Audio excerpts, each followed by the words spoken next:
All right, on this episode of Good Enough, we're going to be figuring out a way to put a trolling motor mount on this kayak, which is an Ascend 12T. It's very heavy, it doesn't track well, so in order for me to take it out, I feel like I might need a trolling motor to make it worth my time and effort. And I do have these two holes already here, and after watching many videos of other YouTubers doing this, I combined some of their ideas and I made my own mount. So instead of showing you step by step on how I made it, because I made a lot of mistakes, I'm just gonna show you the finished product and tell you what you can avoid doing so you don't make the same mistakes as I made, and what it looks like in the end. All right, so here's the back side. You can see here that the depth I have is about 9 inches inside there. And what I have here ended up with about 14 inches because I bought a Newport trolling motor that's made for kayaks, which is a shorter shaft, and then it wasn't long enough to go into the water if I used the numbers that I saw on other websites. So 14 inches is what worked best for me. We have 2 of these on both sides. That's to hold the nut and bolt that goes all the way through, with this little extra cap to give it some more structure there.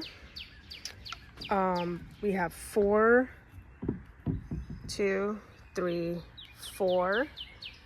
of these cross pieces that allows me to actually use it as a rod holder, and these also will work as rod holders.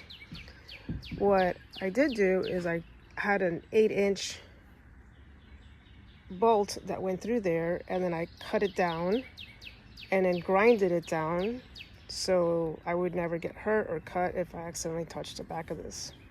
Same thing for the wooden board. I rounded the edges and painted the whole thing black.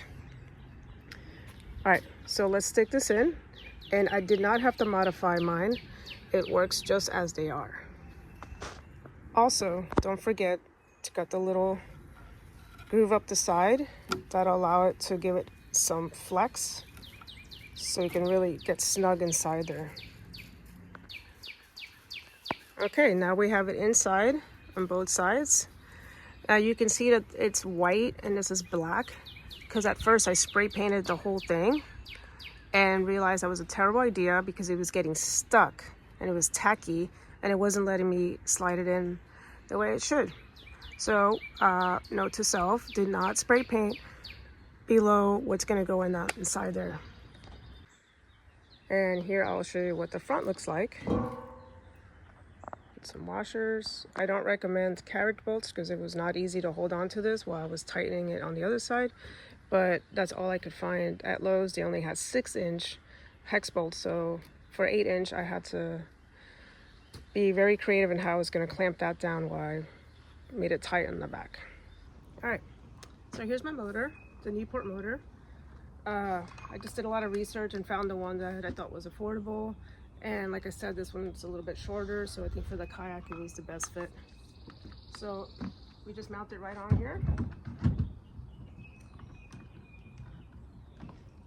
And I actually think it holds on pretty well. My chair's right there. I don't have to hold my arm up too high. I can just have my arm about this level. And it's ready to go. I just need my battery, which hasn't arrived yet. I did buy a smaller lithium battery, and it's about this big, I think. And the only boxes I could find online were these crazy huge boxes. I think, you know, maybe I have small hands, but this is very big, and I think my battery is only going to take up like half of this. But I wanted to have all the features of being able to charge my phone or anything while I was out there. So if anybody wants to make smaller marine battery cases that are smart, half the size, I really think there's a market for that. It's not me, I'm not gonna make it, but somebody should. I'll test it for you. All right, so I'll just put the battery in the back. And then when I get the battery, I'll hook that up. And then got my fishing pole.